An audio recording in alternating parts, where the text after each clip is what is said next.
All right, you guys.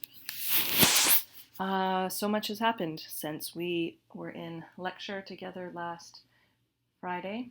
I hope you are well. I hope you're safe. I hope your family is well and your family is safe.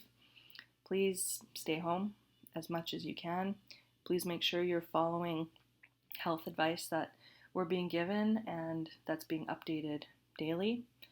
And please remember that this is a temporary situation. We will get through it and we are all in it together. So be kind. Let's continue on with chemosensation. We'll talk first about taste, then we'll talk about smell.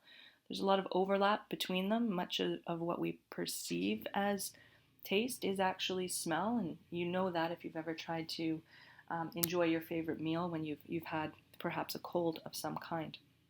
The image here is it's at the Metropolitan Museum of Art in New York. It was painted in the late 1800s, and it's depicting the death of Socrates. Socrates, of course, chose death over exile, and he drank poison hemlock, which is relevant here to this small blurb at the bottom of the slide. Right? In most species, including humans, sense of taste is important for a number of reasons, and likely from an evolutionary standpoint, helping us determine what we should and should not consume, identifying toxic or volatile compounds that we wouldn't want to ingest.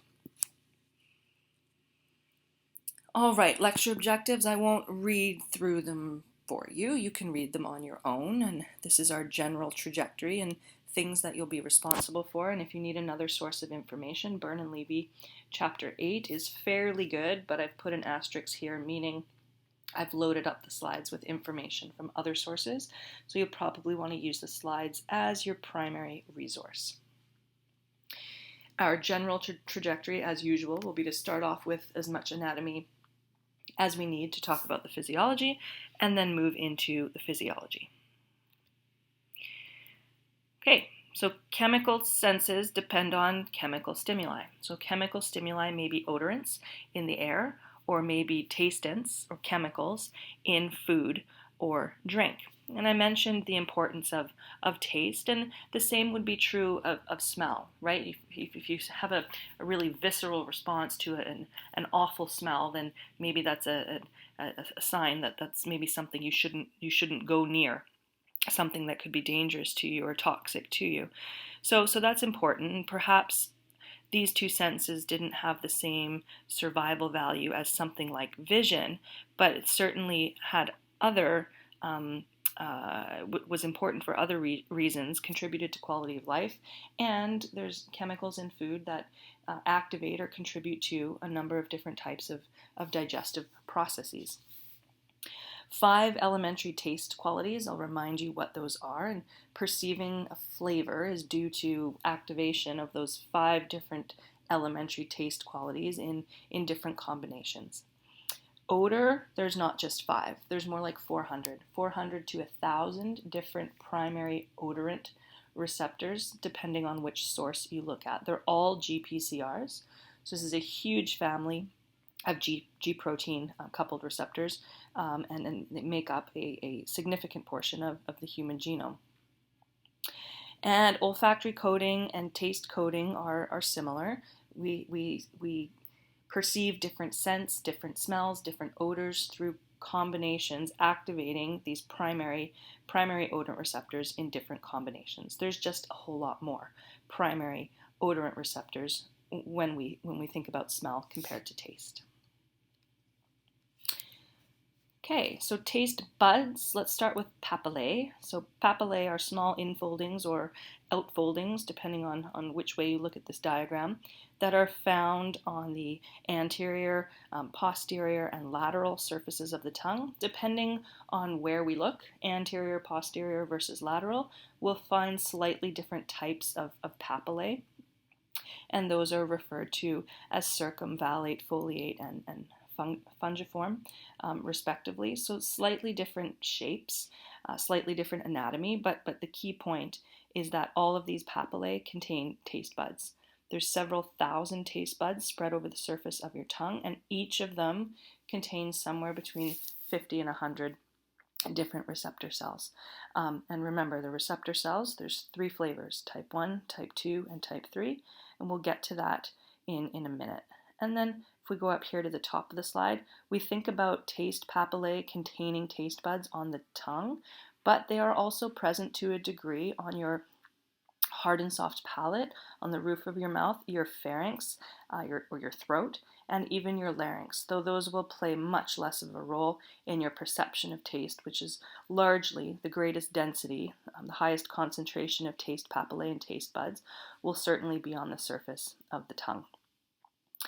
Innervation down here, so the 2 most important is cranial nerve 7, that's the anterior or innervates the anterior regions of the tongue, and the chorda tympani is a branch of the facial nerve, cranial nerve 7, and then cranial nerve 9, posterior regions of the tongue are innervated by the glossopharyngeal nerve. So the afferent taste information will be carried by cranial nerve 7 and cranial nerve 9 largely. Cranial nerve 10 is innervating the other regions that contain taste papillae. And the afferent information via the thalamus then to the gustatory cortex. But we'll look at that pathway as our summary slide. Let's go ahead and zoom in on a taste bud, and we'll go molecular, and then we'll zoom back out a little later. Okay, so you might have done an experiment somewhere along the way where you were given a salty solution, a sweet solution, maybe some lemon juice or something that was bitter, and then you had to dip the Q-tip into the different solutions and see where you were best able to perceive them on the tongue. So at one point it was thought that there was kind of a map for the 5 different primary tastants that looked something like this, but you can go ahead and put an X on this if you've got a printout of the slides or if you're looking at the slides. Because that's not true. Largely, taste buds and taste receptors are fairly evenly distributed over the surface of the tongue. Might one region of your tongue be slightly more sensitive to sweet than sour? Sure, that might be true, but largely it's a fairly even spread.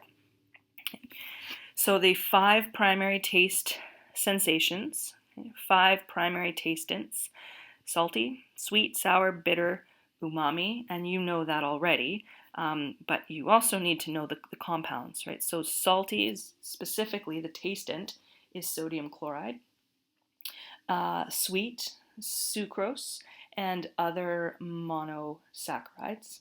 Sour is HCl, hydrochloric acid. Bitter is quinine, is the ligand, and umami is MSG, or monosodium glutamate, and similar compounds, right? Can a food have an umami type flavor, which it's loosely translated as deliciousness in Japanese. It's been described as a meaty or proteinaceous flavor. So it's these compounds and similar compounds that will activate those respective receptors. Again, type 1, type 2, and type 3, and we'll get to that in a minute.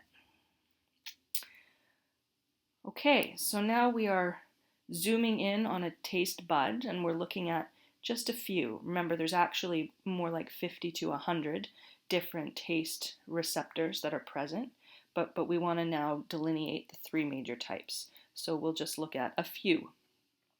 So S, labeled S, and this is a figure from your Byrne and Levy text. This is a support cell, also known as a type 1 cell. So I'll give you some alternate terminology on the following slide, but if you read Byrne and Levy, I want to explain to you first what the terminology used in your textbook is.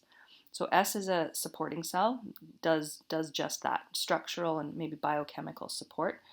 R is the receptor cells, different types, and then B is a basal cell. Basal cells give rise to new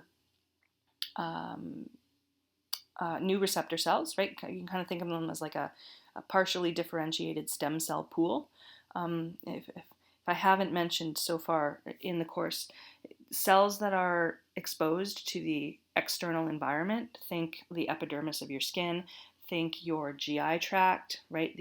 The lining of your GI tract is actually exposed to the external environment, because if something is in your GI tract, it's It's not actually inside you, it's in the external environment. Your tongue is exposed to the external world, and cells that are exposed to the harshness of the external world typically turn over fairly quickly. So that's true for the olfactory neurons in your nasal mucosa, and that's true for taste buds or receptor cells found in taste buds. So the basal cells serve as a stem cell pool. These guys turn over pretty quickly. They're being replaced about every 10 days. So that's a pretty short lifetime. Okay, so basal cells are important. And then the receptors are chemoreceptors that express receptor molecules. Some of them are channels, some of them are GPCRs on microvilli. You can see the microvilli up here at the top. Okay, so supporting cells provide support and have a role in salt taste. Basal cells are your stem cells, and chemoreceptor cells are responsible for all the other primary tastants aside from salty. Okay, here is the terminology that I would like you to use because it's a little more straightforward. You don't need to worry about memorizing the morphology that's shown on this slide, other than to say that the basal cells, receptor cells, and support cells, which we are now going to refer to as type 1, type 2, and type 3, do have slightly different morphologies.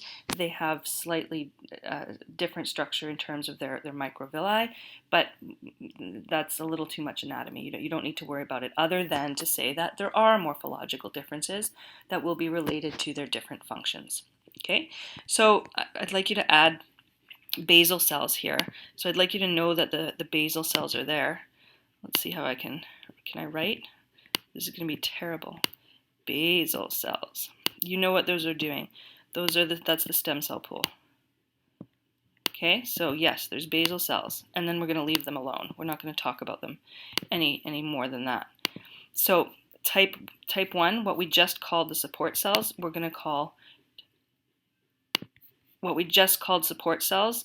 type 1. Okay, so support cells are type 1. They're very abundant.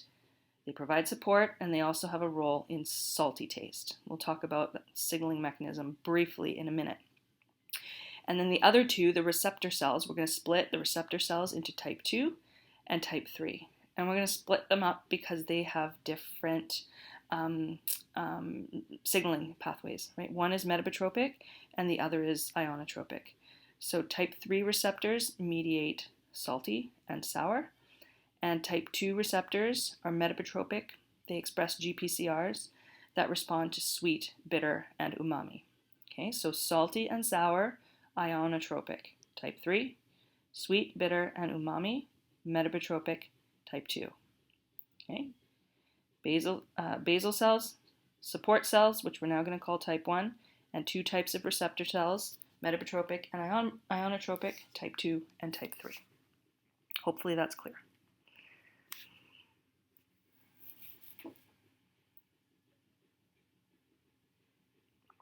All right, let's look at signal transduction in type 2 cells. So that's shown here on the right. So I don't love this figure because it makes you think that there's both ionotropic pathways and GPCR-mediated pathways present in the same cell. So I think the book is just being a little bit lazy. Really, we should split this into two different cells and talk separately about the type 2 cells and the type 3 cells. But I think we can move beyond this and appreciate the point, which is the right side of this diagram is demonstrating or outlining the signal transduction pathway in the type 2 cells.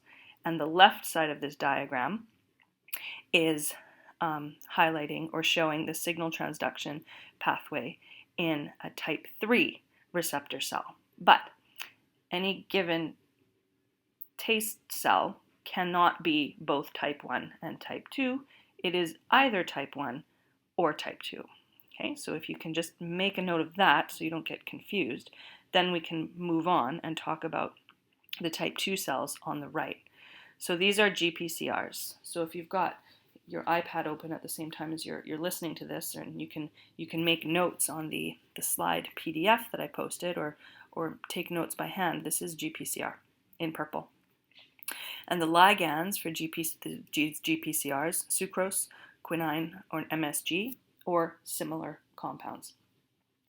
And a given type 2 receptor cell will be sensitive to sucrose or quinine or MSG, but not all three, right? A given type 2 receptor cell will express GPCRs for one of these, but not all three. And that's why activating receptors in different combinations leads to a different perception of taste. So keep that in mind.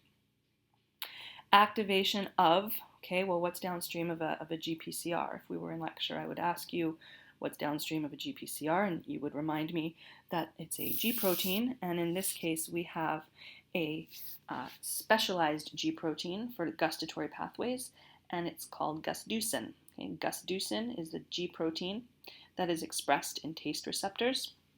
Second messenger pathways, diacylglycerol, IP3, sometimes cyclic nucleotides like cyclic A, MP, or cyclic GMP, depending on exactly what GPCR this is. And in response, so we have some type of second messenger pathways. You don't need to memorize the details. Just know that they're similar to the signal transduction pathways we've discussed previously. And as a result, there is calcium release. So if we have calcium being released from intracellular stores, which I'm circling on the diagram, and I asked you to tell me what G protein that you're familiar with is gusducin perhaps most like, then hopefully you would come up with GQ as the answer. So we end up with calcium release and then calcium-mediated release of neurotransmitter. And so this diagram also, I don't love it because it seems to be indicating that neurotransmitter is being released by vesicles, and ATP is not released in vesicles. There's actually ATP channels. We won't have time to talk about them, but this is more of a channel-mediated release of ATP rather than releasing ATP via exocytosis. And so you can just make a note of that, but we won't talk about it in detail. And then the ATP is acting as a neurotransmitter in this case and exciting the primary gustatory afferent. Okay, so that's your type 2 pathway. Your type 3 pathway, shown over here on the left, this is your ionotropic pathway, meaning that there are ion channels for sodium and there are ion channels for protons, right? Protons are ions. Why can't there be proton channels? There absolutely are proton channels. The channels for sodium are called ENaC, capital E, capital N, lowercase a, capital C, ENaC for epithelial sodium channel.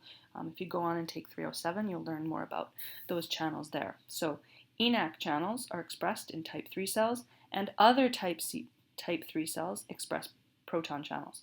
So if those compounds are present in salty food or acidic food, then they will permeate those channels, resulting in, if sodium comes in, what's that going to result in, right? That'll be a depolarization. And if protons come in, what will that result in, right? Protons are positively charged ions, so that will also result in a depolarization. And there's all kinds of pH-sensitive pathways in cells. There are other channels that are pH-sensitive. There are pathways that are pH-sensitive. So it might be proton influx and depolarization, or it might be proton influx and small change in intracellular pH. We don't know all the details of those particular pathways quite yet, and I have to admit I'm not entirely up to speed on the literature, but certainly for our purposes, describing that there are channels, there are ionotropic mechanisms, proposing that it's a depolarization or proposing that it's a pH-dependent pathway would certainly be more than sufficient. Keep in mind there may be other types of transport because we're still learning more. In any case, through depolarization or change in pH, we get calcium influx, and when we have calcium influx, that's usually a trigger for neurotransmitter release, and in this case, this figure is correct.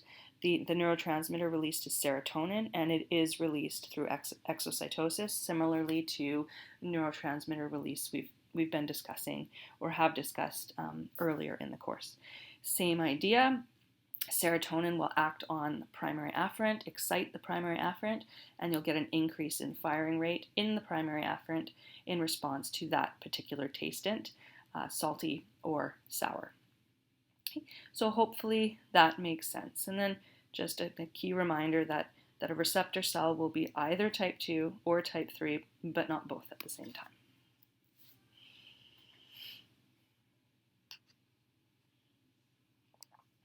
All right, so these aren't formally taste receptors, right? We've talked about the 3 different types of taste receptors, and we've talked about the 5 primary tastants.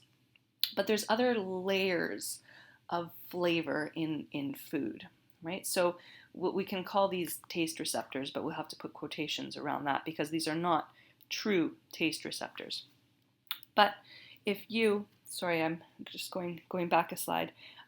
This is another place to reasonably talk about trip channels, right? And I mentioned to you previously the reason that your hot channels, your trip V channels, the reason that peppers taste hot is because peppers contain capsaicin, and capsaicin also activates trip V channels. So I wouldn't say that is necessarily a primary tastant, but certainly having spicy food contributes to your taste perception. So that's perfectly reasonable to think about trip channels as a kind of layering in other different types of flavor and contributing to our experience or enjoyment of a meal.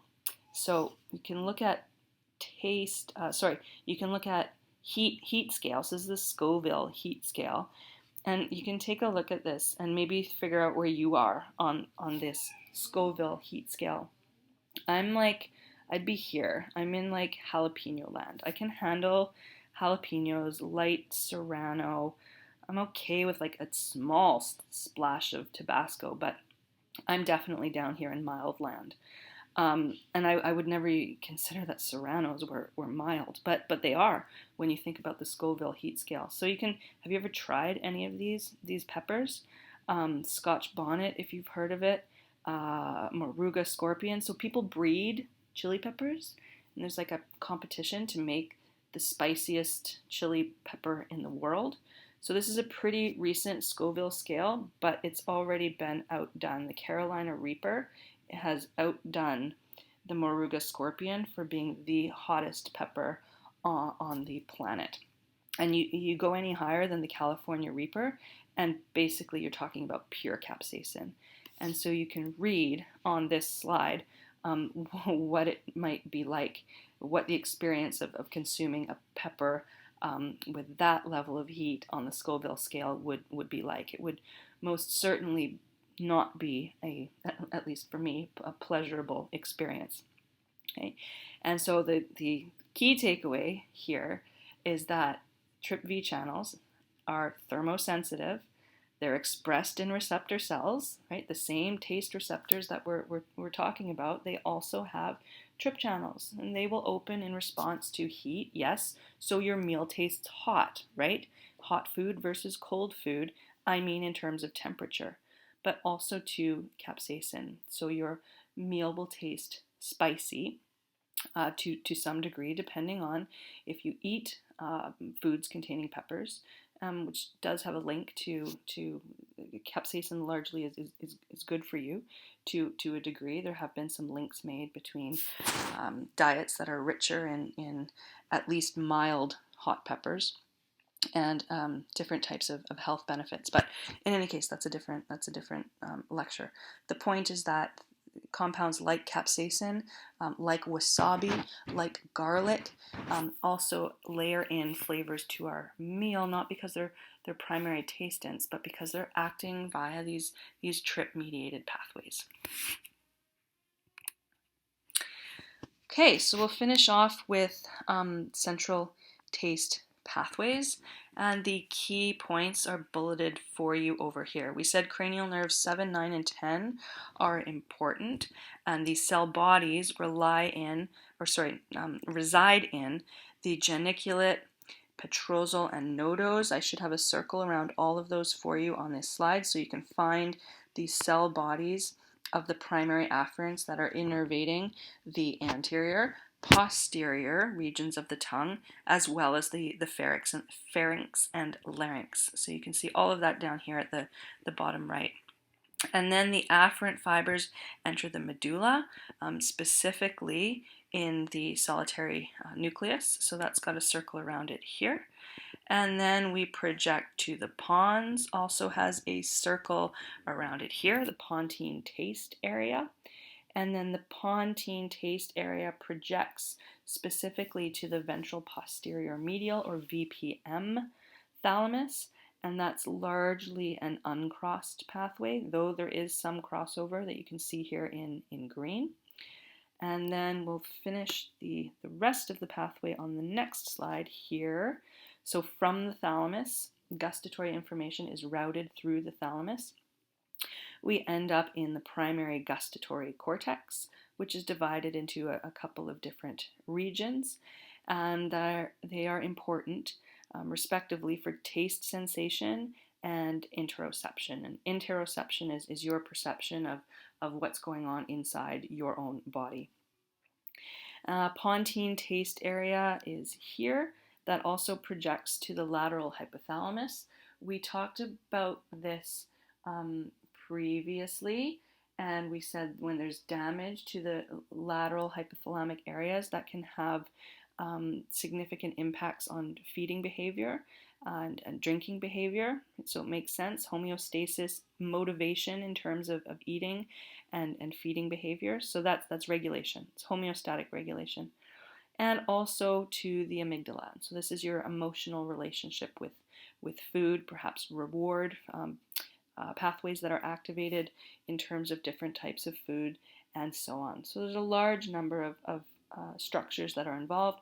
Certainly you don't need to know all of this anatomy, but as usual, if it has a circle around it or it's mentioned in the bullet points, then it's a structure that perhaps you would want to pay attention to and mention. Okay, so I won't take time to discuss this study in detail, and you don't really need to worry, certainly don't worry about the imaging that's done over here, but using, I think it was fMRI, functional magnetic resonance imaging, looking at the regions of the brain that light up in response to different tastants. Okay, so that's what's happening over here, but you don't need to worry about what's happening over here. In this experiment, individuals were seated, given a tastant, and then asked to identify the tastant. Okay, so seated individuals, they get a cue, maybe a sound of some kind. Okay, you're about to get a tastant. There would be a little squirt of a tastant onto the tongue, and then they'd have to report. Okay, what was the tastant? And the x-axis here is time. So you're looking at the time scale of individuals responding to a variety of different tastants. Okay? That's all we need to know for this slide. And then I want you to look at the time scale. So here it looks like we have the slowest, I would argue the slowest response to sweet, slightly faster, but still relatively slow response to bitter, although we're talking hundreds of milliseconds here. So all of this is happening very quickly, but I hope you'll agree with me that the orange and the blue data are trailing, lagging just a little bit behind the red and the green data, which appears to be a little bit faster on this time scale. And so I'd like you to think about, based on what we've talked about today, why might salty and sour be faster than sweet and bitter? So I'll leave you to think about that, but my guess is you can come up with the answer pretty quick. Okay, so we will leave it there for gustation and move into olfaction. So historically, in a lot of literature, humans were described as having a very poor sense of smell, and there's a number of reasons for that, but it's largely untrue. We do have a very good sense of smell. largely. Can other mammals smell better than us?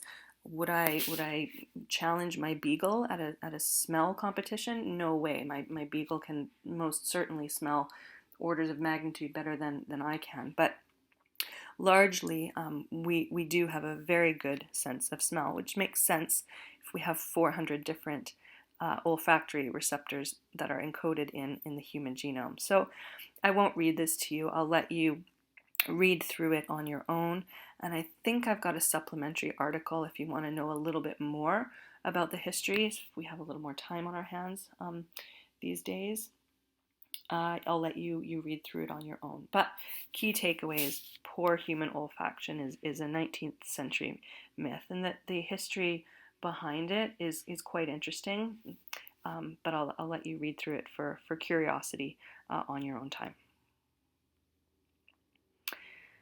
All right, let's talk about chemoreceptors. So let's orient ourselves. Where are we? We are in the nasal mucosa, the olfactory mucosa. So in the superior region of the nasal cavity. The ethmoid bone would be up here. The ethmoid bone separates your upper nasal cavity from the inside of your skull. So the olfactory neurons, unlike gustatory receptors, which are receptor cells, these guys are neurons. Okay, so olfactory receptors are neurons, and they would be residing on the inferior side of the ethmoid bone. They would have axons that project up through the ethmoid bone, and they would be in the mucosa of the upper nasal cavity. Okay, so that's where we are. Specialized region, yes, of the nasopharynx. They are bipolar neurons, so they'll have a cell body and then dendrites on one end and axon on the other.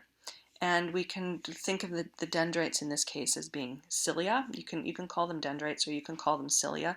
The point is that the cilia express receptors, GPCRs, for one of many different types of chemical odorants.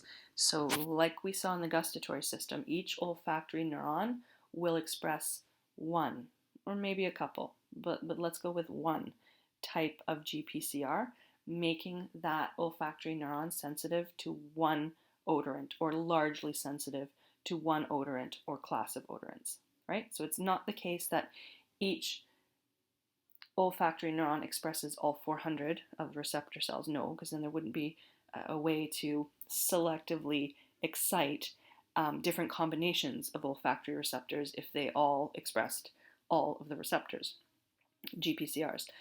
Hopefully that makes sense. So an individual olfactory neuron will express one or maybe a couple of different types of odorant receptors and thus be sensitive or most sensitive to one or a couple or a small family of odorants.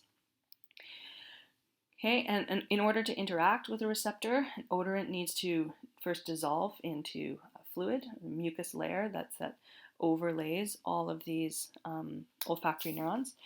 And you have about 1 million of them. And if you had to guess whether these had a long cell lifespan or a relatively short cell lifespan, you'd hopefully remember, as we discussed a few minutes ago, that these guys are exposed to the external environment, and therefore they've got a pretty short lifespan. And that's bullet pointed for you over here. So they're continually replaced. So there will also be some cell population that can differentiate into new or replace olfactory neurons. Okay, let's look at the signal transduction pathway. So here we have, let's start with the odorant. This is our ligand. It's dissolved, our chemical, whatever it is dissolved in the mucus layer and interacts with the odorant receptor in the dendrite or the cilia, receptor cilia of our olfactory neuron. We have a G protein, and just like we had a dedicated G protein in the gustatory system, gustducin, we have a dedicated G protein here, and it's called G olfactory or GULF. Is this G protein? This is AC3, so hopefully you can deduce that that's adenylyl cyclase. And so if I asked you of the G proteins that you are familiar with, which is golf most like, hopefully you would say GS, because this is adenylyl cyclase, and we're getting increased levels of cyclic AMP. So in this pathway, cyclic AMP binds to ligand-gated channels called CNG channels, or cyclic nucleotide gated channels. Those are relatively non-specific, so they'll let in sodium, they'll let in calcium, and both of those will result in depolarization. ANO2 is a chloride channel. And so in most systems, in all the systems we've discussed so far in our neurophysiology in 306, the gradient for chloride would be in the inward direction. This is a little different because olfactory receptor cells, olfactory neurons, express this transporter up here. It's called NKCC1. So that's sodium, potassium, and chloride. So this is a symporter. It will transport sodium and potassium and chloride from the mucosal layer into, hang on, let me get this right. Yes, they transport sodium and potassium and chloride into the olfactory neuron. So most cells have relatively low levels of sodium and chloride compared to say potassium, right? But here at rest, NKCC is loading this olfactory neuron up with sodium and potassium and chloride. And that's okay because the sodium-potassium pump will be there to kick the sodium back out. Potassium's okay. Potassium's welcome inside the cell, so to speak. And so the difference here is, unlike most cells, these guys are pretty loaded up with chloride. Okay, that's the key takeaway. So when we have depolarization, and we have, due to our CNG channel activity, and we have, excuse me, sodium and calcium entry, ANO2 is a calcium-gated chloride channel. ANO2 is a calcium-gated chloride channel. So when we have calcium influx through CNG channels, ANO2 channels are going to open. And because this olfactory neuron is relatively loaded up with chloride due to NKCC activity, the electrochemical gradient is in the outward direction. Okay, so that means chloride is going to leave. And chloride leaving, if we were in lecture, I'd ask you what would that do to the olfactory neuron, right? And you would tell me that would contribute to more depolarization, right? You've got depolarization from the entry of positive ions, and you also have depolarization through the exit of negatively charged ions. Okay? So elevated calcium, increased ANO2 activity leads to further depolarization, and if sufficient, firing in your olfactory neuron. Okay, so some new things in that pathway. You might need to listen to it again, but hopefully once you do that, everything on this slide will make sense. Okay, here we go. So we're in the nasal epithelium here, or nasal mucosa here. So this would be the upper part of your nasal cavity, inside your nasal cavity, in the mucosal layer that's present. You have the olfactory receptors, you have support cells, and they'll be doing their usual thing, providing physical, biochemical support, and dividing and replacing olfactory neurons if need be. And you have the axons of the bipolar olfactory receptor neurons that project up through the ethmoid bone and synapse within the olfactory bulb. So all of this up here is the olfactory bulb, and that's where the primary cells in this pathway synapse onto secondary cells in this pathway. The secondary cells in this pathway are mitral cells. The primary receptors in this pathway are the olfactory neurons. They synapse onto secondary neurons at the mitral bulb.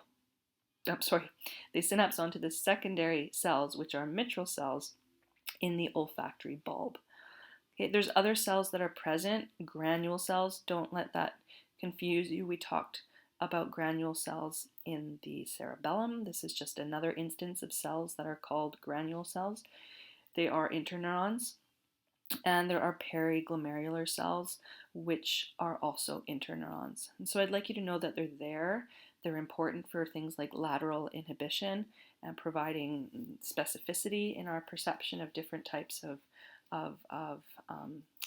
odors or scents, but we won't talk about the specific circuitry between these interneurons. Just know primary cells synapse onto secondary cells at regions called the olfactory glomerulus, which is an interesting region because remember, these olfactory neurons are being replaced pretty frequently, and every time they are replaced, the new axon has to make its way back to exactly the right olfactory glomerulus. So that's pretty interesting to study in terms of neurogenesis and synaptic formation. But in any case, it's beyond our scope. Your job is to know primary neuron, the secondary neuron, and this region, which is the olfactory bulb.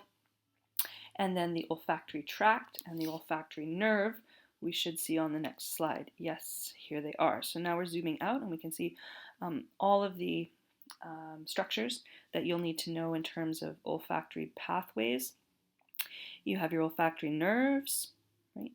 Receptor neurons, synapsing onto mitral cells, shown here in red. This region here is the olfactory bulb, where neuron 1 synapses onto neuron 2.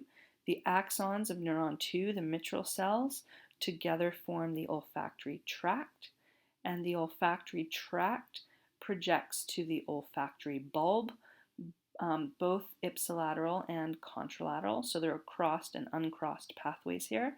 I would never ask you to draw out this pathway because it's complex and there's a lot of, there are a number of structures involved.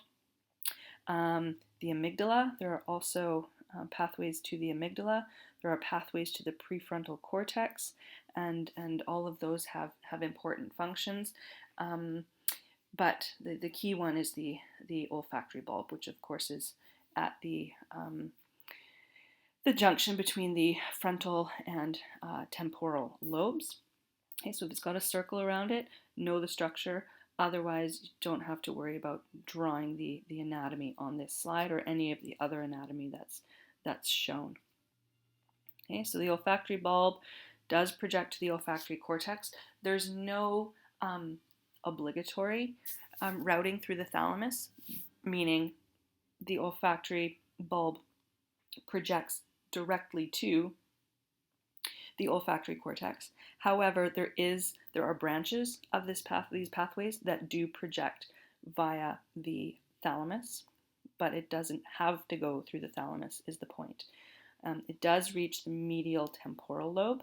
The orbitofrontal cortex and prefrontal cortex are areas of the brain that are important in planning and goal-directed behavior.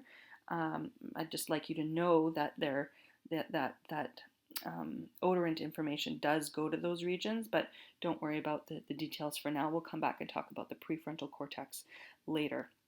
Okay, so projection route, and again, you don't need to, I would never ask you to draw this circuitry, but if it's got a box around it, you should know that olfactory information does end up in these regions. The olfactory cortex, that's your conscious perception of an odor, a smell, a scent. The hippocampus, we have there is a strong relationship between memory and smell. Maybe you smell something and it reminds you of somebody or some time or some place, right? So certainly the hippocampus is important for olfactory memory. Amygdala, emotional responses arise in the amygdala. Olfactory information projects there as well. And then a visceral response would be like smelling something that's absolutely revolting and kind of revolting away from it. That would be an example of a visceral response, and that involves the reticular formation. So olfactory information projects there as well. So I've italicized all of those regions for you down here at the bottom. Just know that olfactory information ends up there and why. But again, I wouldn't ask you to draw this particular circuitry. Okay, well, we're not doing any handshaking for the foreseeable future, but this is a very interesting video to watch and an interesting outcome. So rather than talk you through it, I'll just invite you to watch the short video that I've posted on our helpful videos and supplemental information module that you can find on the homepage on Canvas. This video is there. And the result of the study, this scientific study, showed that after we shake hands, we tend to sniff our hands. So there might be other roles for olfaction, maybe pheromones, maybe who knows, but it's certainly interesting to watch all of these study subjects absolutely sniffing their hand after they had shaken hands. So I'll let you, I'll post that paper for you too. It's a relatively straightforward read if you want to know a little more, but certainly do watch the video. All right, I will leave you with the usual lecture review questions, and I will have Friday's lecture up for you sometime Friday morning. Stay well in the meantime, and I'll talk to you then.